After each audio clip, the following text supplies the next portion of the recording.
But we're now into picks and bans. We're going to have to see if Unicorns of Love want to give him the same power to carry a game or if he will be shifted to a different role. But bans, nothing too surprising quite yet. Rise. It's only been one ban, though. But that's not surprising yet, is it? You are correct. You are 100% correct. Not too surprising either. LeBlanc, we know Rengar and Camille are the other two picks we look at on red side. I think maybe later on in the split we will see teams try and leave some of them open and try and counterpick them. But for now, red side is kind of locked when it comes to the bans, and that's why teams favor these blue sides, because again they can go for some of these target bans, like a Rumble. You lose a little bit more flexibility as you move forward into the draft. Red side has a lot of creativity given that they get the final pick in phase 1 and the first and last ban in the second ban phase. But Rumble taken off the board as well, and Vitality using those target bans to good effect. Yeah, and you see a new coach behind Vitality. I think it's fair to highlight here in the pick and ban phase specifically. Sean is no longer the coach for the team. Irian instead, coming over from actually the LMS. He was a former pro AD carry in Korea for Senec Storm, then became an analyst for Saigon Jokers in the LMS, and later on a coach for them as well. Actually not in the LMS, GPL. The Vietnamese is for GPL, mixing the two up here. So from GPL, where he was a coach for Saigon Jokers, and he's now with Vitality and is taking that head coach role. So let's see what he can do in this pick and ban phase. Interesting so far. He's taking a different strategy. Camilla Rengar is going to be open. I'm ready. Both. Maybe both. At this point, if you're Unicorns, you leave both open. And you say, okay, Vitality, you get one, we get one, plus an additional pick in the first pick phase for red side. This is so interesting too, because we very rarely, like Rumble and Shen have both seen a decent number of bans, but never in the first ban phase. They always come so much later. So Vitality are kind of playing with fire. They're the first team to risk leaving these things up. Yeah, they actually banned Camille, so they give away a free Rengar pick for Vitality. This clearly means they have something prepared against it. Otherwise, there's zero reason to do it, just to ban a Syndra from Nukeduck. Because normally you do not need to start banning out picks like Syndra in a game 1. You just very often play it safe, you know, just remove the OPs. Well, let's see what it is. If Rengar's locked in, let's talk about it. The reason Rengar is so strong right now, first off, you played against him, you know he does a ton of damage, but with that empowered roar, he can become CC immune. He can leap in, he can kill someone, he can get right back out. It is the most frustrating champion to play against. But speaking of frustrating champions to play against, Poppy coming right in. That's a very early Poppy. Now Ivern as well. Man, okay, all right. I know it's Unicorns of Love, but like ignore everything you guys have seen in the LPL, in LCK, and in Europe so far when it comes to pick and ban phase. Forget all of it, because Unicorns are just changing everything. I mean, I'm excited for Ivern. I said yesterday, Ivern, B-tier champion. Daisy, S-tier, high quality. S-tier. Okay, I'm still surprised they actually want to play this specifically against Rengar, but if you do think about like the protection Ivern brings with Locket, Trigger Seed, and Redemption to stop, you know, Rengar from getting into backline and assassinate someone, but I'm not sold yet. I want to see it in game. I think it's very risky what Unicorns are doing. I don't even know why they're picking Poppy this early. It's only week 1, and they're already breaking the playbook, and it's very. I don't know what to expect here because Vitality, this is like the textbook OP picks on this patch. Yeah. Unicorns are doing something completely new, and I respect it, don't get me wrong, but Vitality are getting every pick that has been described as broken on this patch. I do want to see Xerxe here, though, from the Unicorns of Love. I think Xerxe actually is really good against Malzahar. MF is another option, but Xerxe is just the S-tier support. And if they don't pick it, then suddenly it's gonna... Okay, actually, never mind. What they're doing here, they're going for the Malzahar counter. A pick that works because when Lulu auto-attacks, her passive, the Pixie fires 3 bolts, and they actually one-shot the Voidling because it has 3 HP. Still, while I like it as a counter pick, Xerxe is just that much better.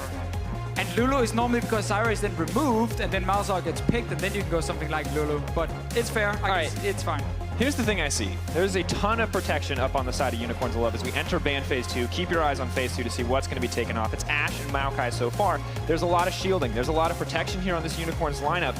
Is there a way we get a hyper carry sort of team comp? Who is going to be the benefactor of all this shield? There is definitely a chance we can see something like a Jinx maybe being protected by everything, because the Poppy early pick is still the one that really stands out the most. Like Ivern we can understand, Lulu we can understand against Malzahar and Rengar, but the Poppy, clearly they want the ulti as well for additional disengage. Maokai is being banned away by Unicorns. They don't want to have that tank war up in the top lane where Maokai, at the moment, is considered the stronger of the two. Yeah, Jay's taken off the board as well, but Fiora is a pick we have seen banned out a decent amount of times. Is like still up. Varus, Ashe is disabled. These are the two primary champions. Ezreal feels like the safe pick. Caitlyn, give me Caitlyn.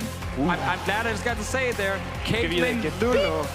That is that is an old school bully lane that is still very obnoxious to deal with, especially for Malzahar, because he can't get his Voidlings going. I like you say old school. Old school, like back before people realized Lulu was a viable solo laner. Old school, like right when Lulu was released. Think back to like SK Gaming with N-rated and Forgiven in the bot lane. It was like Kate. That was the N-rated champ, man. Every he game. Loved that Lulu. Of course, now it's going to be the Nautilus locked in as well. We can be pretty sure that one is going into the top lane. Not quite the carry that we may expect from Cabo, but also happy to play tanks in a decent number of circumstances. And will make it very easy for that Rengar to get set up into that top side if they do want to shift their pressure up there as well. And Nukeduck going to go for the Taliyah. He's been playing it a ton in solo queue and decides to lock it in here. Yeah, also a pick that we like more and more, and we see more and more after she got a small buff. Works really well in the mid lane at staying neutral in most lanes, and then simply using that ulti to move to side lanes very, very quickly. Orianna is a perfectly fine pick against it. This is something we were looking at. We were looking at the solo queue accounts, and we saw this Kassadin bad boy. We have comps locked in, but just for some background information, me and Deficio looked through all of the solo queue records. Are like, there's no way he's gonna play this. There's no way he's gonna play that. Everything we said they wouldn't play, they're playing now on your screen. It's Kassadin. It's the Lulu support to answer the Malzahar. Unicorns of Love continue to mix it up here. And what is the strength of this composition? What are Unicorns looking to do? Well, first of all, they have a ton of shielding and protection for Caitlyn. So if Rengar wants to try and assassinate anything, he can't really do that. Malzahar, yes, will be obnoxious until you get your QSS on the Cait, but the Kassadin is here because Unicorns can play all three lanes. Poppy outscales the Nautilus. Kassadin outscales the Taliyah in a side lane for sure. And they're trying just to be as surprising as possible and really take this game plan of Vitality and just throw it out the window. I mean, what game plan can they have? They took everything that was powerful. They have to have gotten everything they never dreamed to get, even in scrims. Now we're going to have to see what they can do with all that raw power. If the ingenuity of Unicorns of Love is going to be enough here. And it's such a classic Unicorn strategy. Let's give them Rengar, and then we have Ivern, Lulu as our response to it. Obviously, Lulu also because of the Malzahar. Yeah. I mean, it's the quintessential. You have to love it. You have to love it. You have to love it. I mean, there's plenty. The Love Hurts crew is here, happy to support the Unicorns of Love. Personally, I'm really excited to see how the Lulu Ivern interacts, but also Rengar is really hype in his own way. Oh, for sure. Even if not incredibly fun to play against, always hype to watch him dominate. But here it is, ladies and gentlemen. We are about to get into our first game. Unicorns of Love versus Vitality. The first time you've seen these new rosters, the first time you've seen these new lineups, and they're headed on to the Rift. Rengar so far, 4-0 in the LCK. It's done really, really well. Not really too surprising. No, not at all. Done very well in solo queue as well when he somehow makes it through the bans. Definitely. But let's talk early game. What are the goals here for Unicorns of Love? Because it feels to me if that Rengar gets any kills at all, he's going to be nigh impossible to deal with. I mean, for Unicorns of Love, the strong lane to look at is the bot lane. It's the Cait Lulu, Lulu's specific counter pick against Malzahar, as we highlighted in the ban phase, because you're passive from Lulu, one-shots to Voidling from Malzahar. So it's a pushing lane that can win the trades. Mid lane, Kassadin as always, he wants to get his level 6, so you're not really gonna play too much around that lane. Top lane with Poppy, same deal. One thing you can do though with Ivern is you can actually set up the Kassadin even pre-6 to get to his target when you do gank. But it is very risky because Ivern's pre-level 6 skirmish is obviously not fantastic. You don't really offer a whole lot of damage. So I think Unicorns are gonna be happy playing aggressive on bottom side and then just wait for Exileh to farm up and then put him in the side lane later to have this 1-3-1. Ward is going to get taken out here. Vitality already making some moves on the bottom side. You saw Vision going down onto the jungle clear from Xerxe.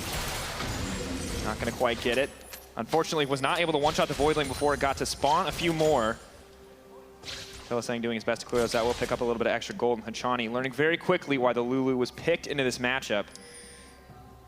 I'm sure Hachani knows. He's obviously a very smart player who's been around for many, many years. Come over from LCK, where not only was he a player on KT, who made it all the way to the final here in 2016, he also used to be a coach just before for Rebels Anarchy. So Hachani's definitely tried a lot of different things, and it's one of the things Vitality highlight about him, like his game knowledge is fantastic, his communication in game, and he had a very good summer split if we look back to 2016 as well. So not exactly a weak player we're dealing with here. Absolutely not. Of course, one of the first guys to really bring out the Taric into competitive play after the rework. Beautiful use of the ultimate time and time again.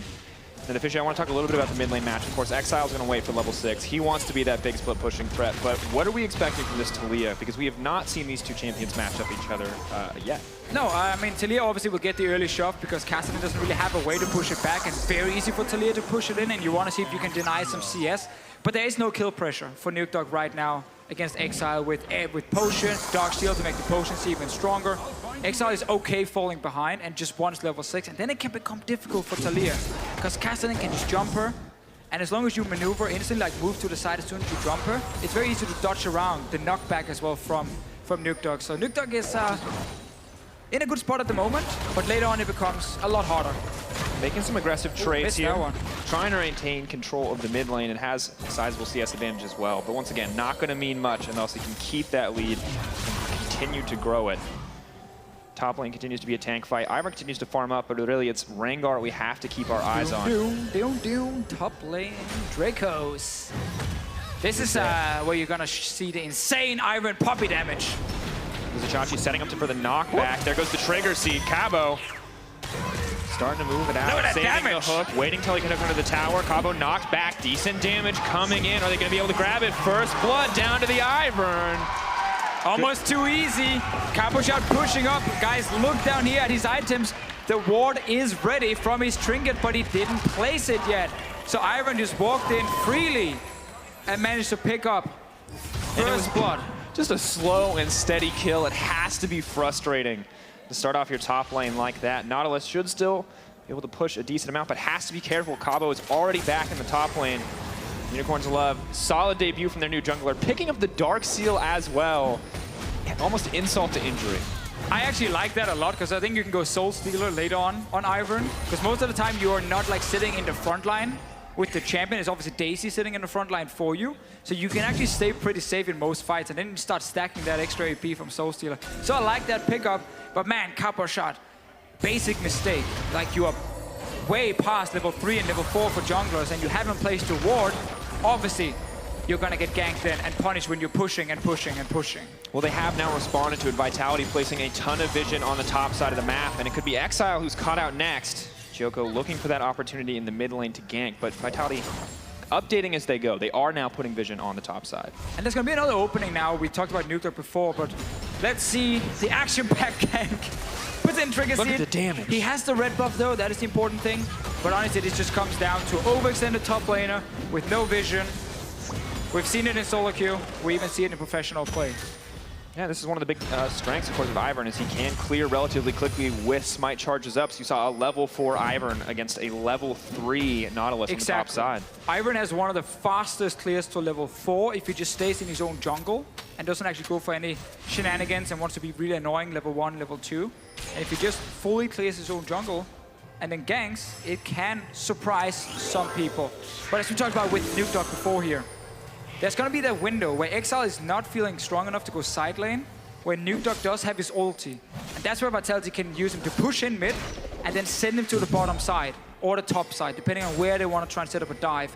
But there is teleport for Unicorns of Love in the mid lane. Samux taking a ton of damage. No Lulu there to kill the Voidlings. The captive audience not going to quite connect, or Deadly Flourish rather. Not going to connect, so no real concern there for death, but Samux definitely has to respect that Malzahar, because it's not just Nukeduck who has that power in the mid game, it's also the Malzahar, the point and click. We saw the power in the last series. Definitely something you have to be aware of here. Yeah, basically, I feel like Vitality is just kind of on the clock here, because once we get QSS, once we get a farmed up Kassadin, Vitality going to run out of options when it comes to both play the map and also create picks against the Unicorns of Love composition. But there is this window before we get the item completed, before Exileh is strong enough, where Vitality can try and use Rengar ulti combined with something like Malzahar ulti, and then get a kill, get a tower down, get a gold lead. Jhin, as you can see on your screen here, guys, wasn't the most successful pick for Steelback. That being said, he was on a team who lost a lot of games, and I actually think Steelback individually played really well last play. Exactly, and really the worst stat you can show if you want to highlight how good Steelback is his win ratio. Yeah. He was the best player on his team without a doubt, and he was very consistent in having an impact. But no matter how much impact you have, you can't always hard carry a game. So may have had the 2-9 win-loss ratio, but definitely put up some good numbers despite that in each of those matches. Yeah, it was very interesting with his stats from last split. He had like one of the highest kill shares of any player in the UOL CS. His numbers were actually good, like he died very, very little because he just tried to stay as safe as possible in fights, but he still dealt a very large portion of the damage from Rocket. So he tried his hardest, didn't work, and now he's on a different team, and Djoko is top lane. Chachi in trouble. Djoko looking for the gank. Cannot jump in, though. Poppy denying the entry. Sends him right back home with the hammer.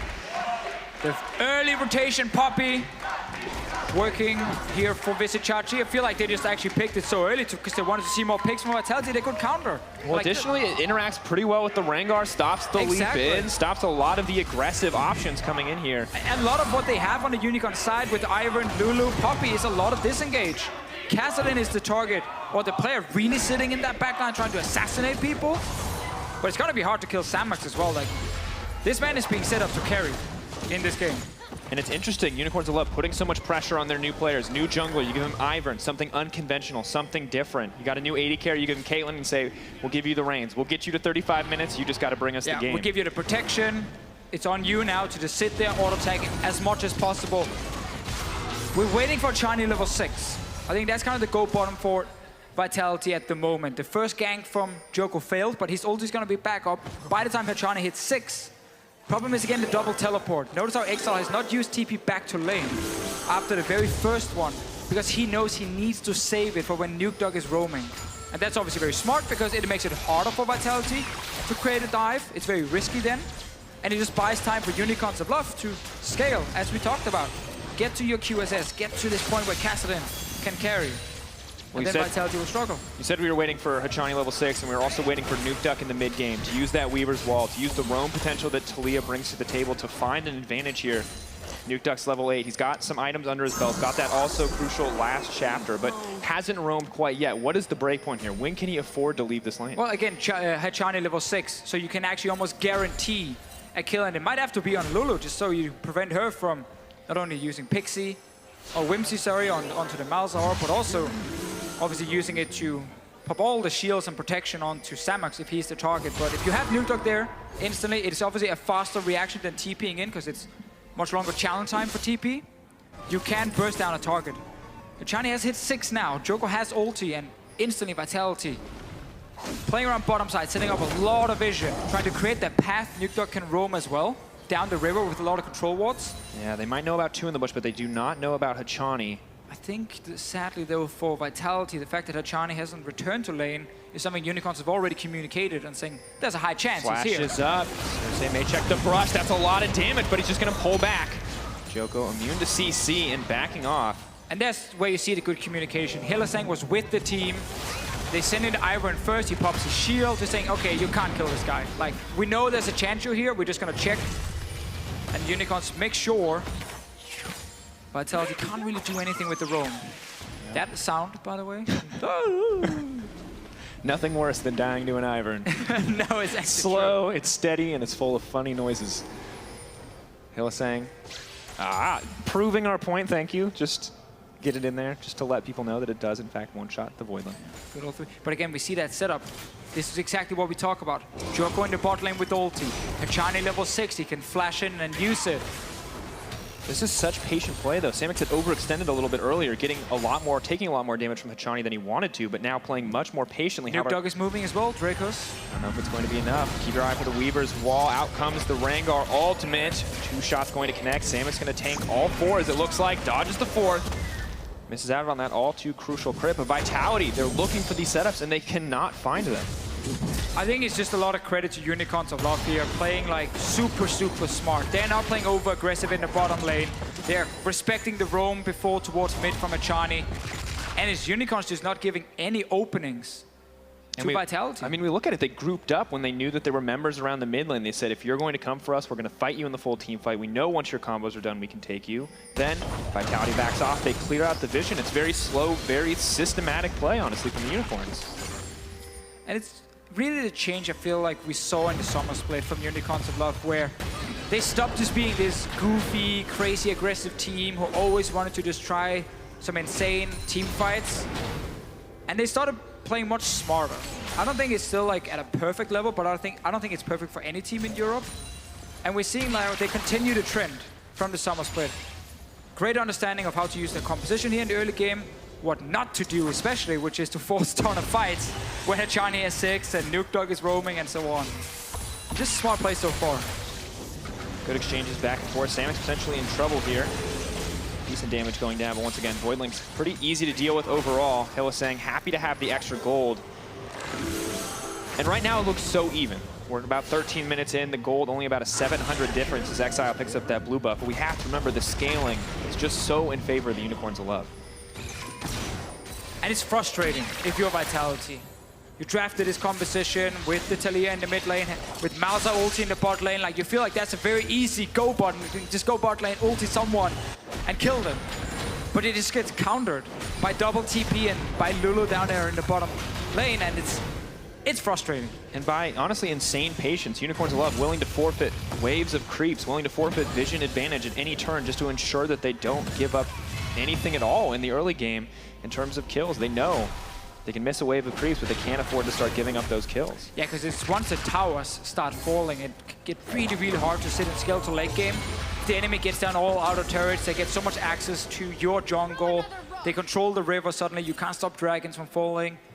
So just keeping the turrets alive is all Unicorns care about at the moment, and it is working out. I want to see with Exileh what build he's going for, because in solo queue I've seen a little bit of Gunblade Kassadin, like Rod of Ages Gunblade.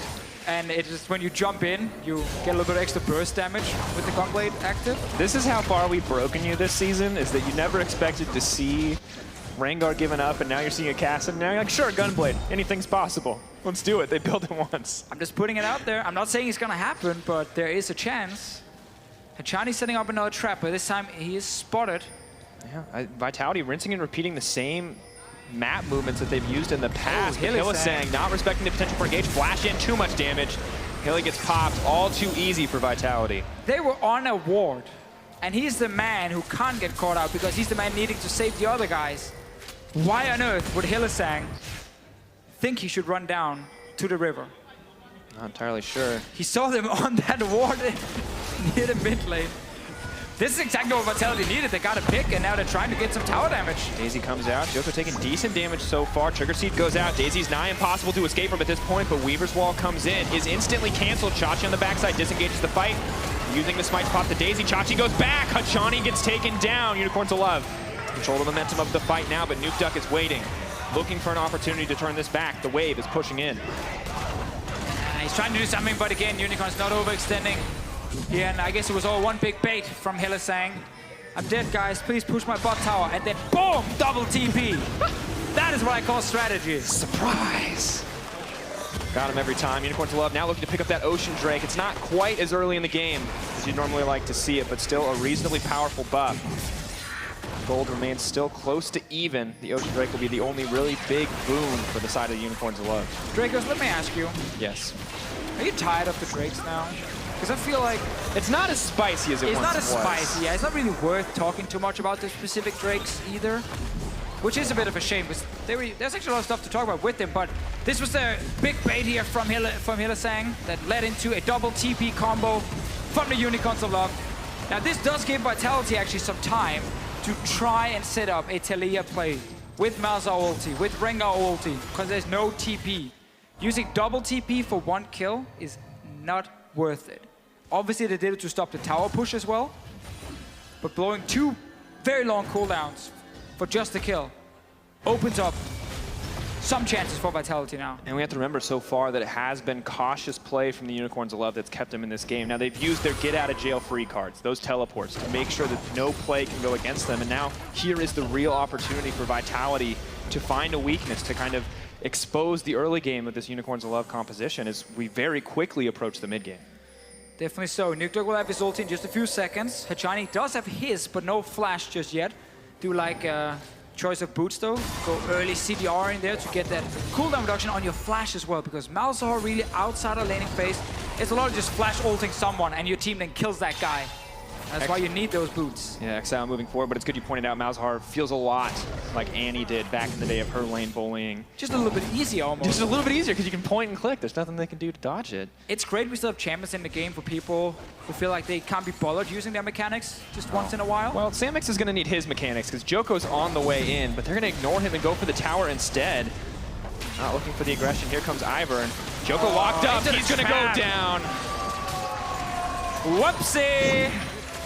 Baited in, taken out. Unicorns of Love holding on to this bot lane tower. And you said it, it's the towers that start to snowball the game. And Unicorns of Love, sliver of health left, but they still managed to hold it. Yeah, but it was technically the correct call for Vitality. We talked about no TP, so get that bot tower. But man, do not step on a trap. Redemption going in. Hachani going to lock up Hylissang, but a lot of healing coming out. Trigger Seed as well, going to slow up those Voidlings. Not going to be able to keep the pressure on, but Nukeduck ready with the wall. Has to respect. Nope, flash out there. Not going to find the opportunity to knock Xerxe back in. Yeah, now Exileh got to push out mid, so he can also roam because Nukeduck is already in the bottom lane defending turret. Unicorns of Love, suddenly the team that was supposed to lose some of these early towers because of that massive misplay from Djoko. Give them first tower as well. They're getting everything. And so quick to punish. Vitality feel lost here. They came down to the bottom lane, but they have no cooldowns to start a fight, no tools with which to catch the Unicorns of Love off guard. And we're going to take our, once every 3 minutes view at the top lane, just to see that they're still not killing each other. Top lane tanks against each other is the trap for every observer. Because they see action, they feel like, oh, we got to show the action. But it's actually never really action, is it? Just two guys standing up there, kind of slapping each other in the face a little bit. And it always distracts us as casters, because we think something is going on, we stop saying our point, and we go like, oh, okay, never mind. It's just tanks, I think we've learned slowly but surely, but definitely I remember my first few casts with you. I was like, top lane, Nautilus. Oh, yeah, it's Nautilus. Sorry, we're good. We're good.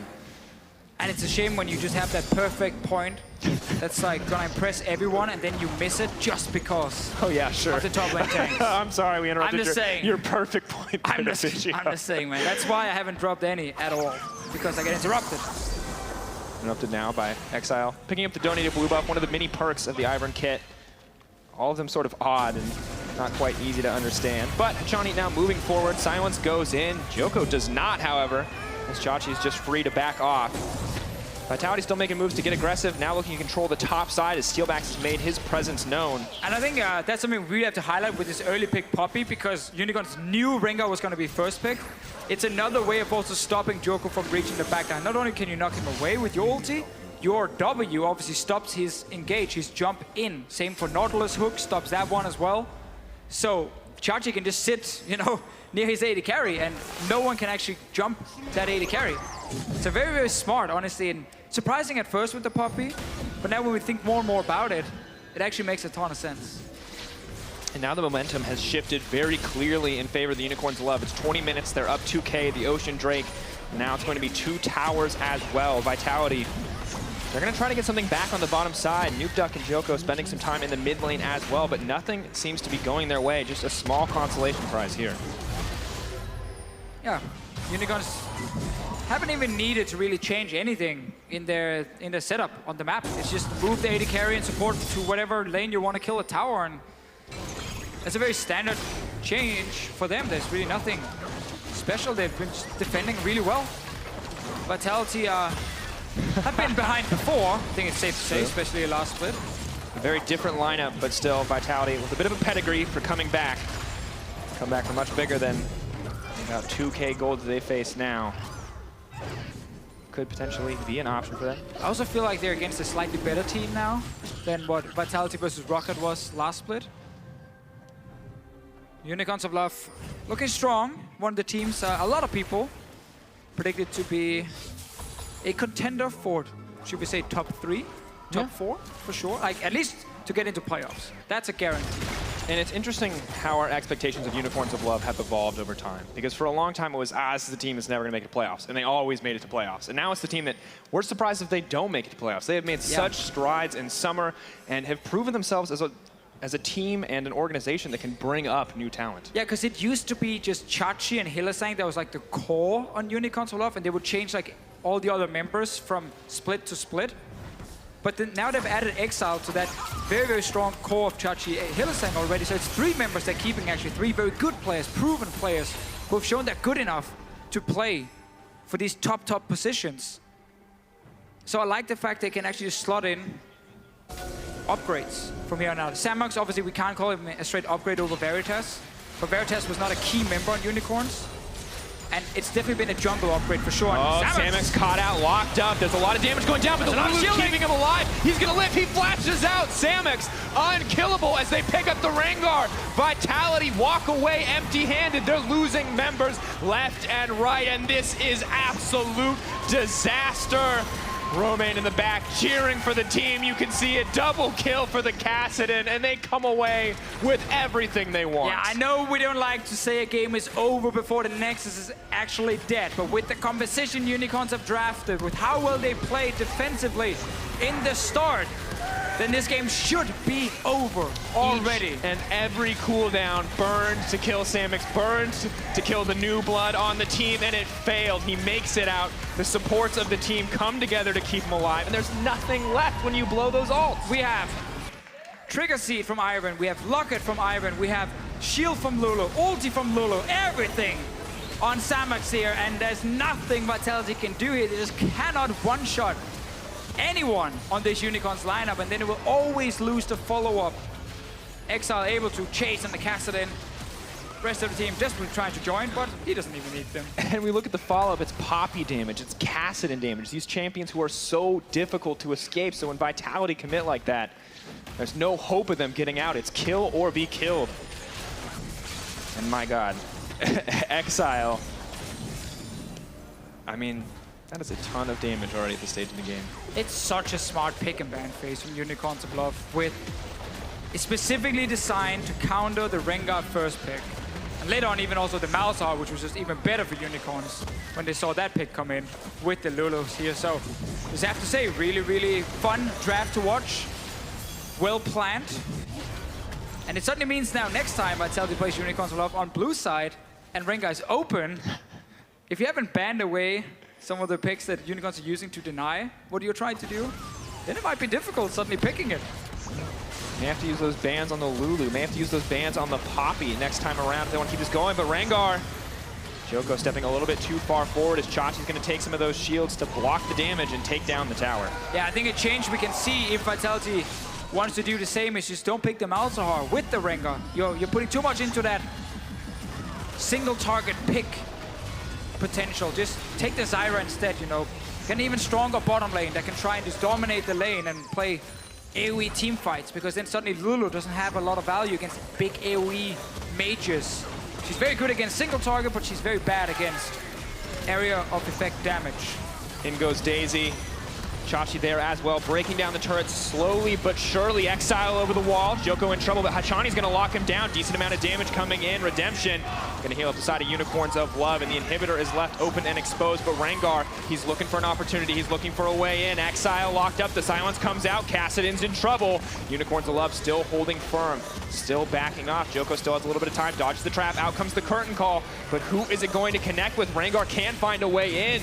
Unicorns of Love walk away unscathed once again. Didn't get the inhib, sadly, for the Unicorns of Love, but they still have plenty of time because they have all the time in the world. They don't care, there's no timer here for the Unicorns of Love. Obviously in this game here, they had side selection. We gotta remember, each team gets to pick their side here. It's not just randomly Unicorns are forced to be blue in game one. No, they can actually decide themselves, and they went for red side in game one, specifically to leave the Rengar open and have this draft. So Vitality in the next game gets to select sides. And I think if you're Vitality, against what you just saw, you actually want to take red side yourself and just say, you know what, we don't need to have deal with any first you ban whatever you want, and we have last picks we're now. gonna counterpick you. We take the last picks instead. We would like to know what you're playing before we pick what we're playing. Exactly. Yes. So that should definitely be something from Vitality's side. Unless they're changing up the bans completely, which also is an option. Well, in the meantime, Baron buff still ticking, about to fall off. Daisy coming in, and Chachi more than happy to tank up the Voidlings on the front line. Daisy doing a decent job as well. Unicorns of Love, it's a slow siege. Djoko still trying to find a way in, but it's just so hopeless for this Rengar. No clear path. Nukeduck gets a good engage, though. Hylissang is in trouble. He's going to get popped. That's a lot of damage, but it's not enough. Hylissang goes down in the end. Cabo, though, trades his life for it. Djoko's down as well. Out comes the ace in a hole. Nukeduck goes down. Double kill for Exileh. Unicorns of Love taking a fight once again. Chachi's not even done yet. He goes in, he says, Steelback, I saw you had least deaths last season. Let's mix it up. The original puppy god in the top lane is Vizicsacsi. He played it before it was cool, before it was reworked. He's also playing it now, obviously, and it's been very, very good. Very strong, and Hachani, unfortunately, is not. Not enough to 1v4 his way to victory. Game 1, gonna go over to the Unicorns of Love. We didn't expect it. New picks we hadn't seen, power picks on the side of Vitality, but it is not enough to stop the Unicorns of Love. Great pick and ban phase, smart strategy that completely countered everything Vitality brought to the table. They had their plan. Let's get Rengar, let's get Malzahar, let's hit level 6 on that Malzahar, and then just go to the bottom lane, get an easy kill, take that tower, start snowballing the game. But completely counterpicked by Unicorns from honestly every single lane. Like Ivern with the protection he brings to prevent the AD carry from dying, Poppy to stop the jump coming in from a Rengar, Lulu against the Malzahar and the Rengar at the same time. 2 for 1 right there. Well, and you got to think the traps even played a pretty big part of it. Just trapping the Rengar out, always knowing when the Rengar was going to come down, the pseudo vision, the pseudo safety you have by just placing those traps in a line. It feels like Unicorns of Love knew exactly what to expect here and were ready at every single turn. That's one of the good things if you leave any of these traditional OPs open, because a lot of teams, they feel forced to pick it. At first we were like, oh, okay, Camille and Rengar both open. When there was the last ban for Unicorns, we were like, surely they're going to leave both open and trade, because that's another thing you can do. But no. Bandit Camille were like, ooh, let's see what the plan is, and it was great. Let's see what the plan is over at the analyst desk, because the Unicorns of Love have thrown the first punch here in this best of 3 over Vitality. Let's see what Xerxe has to say about it.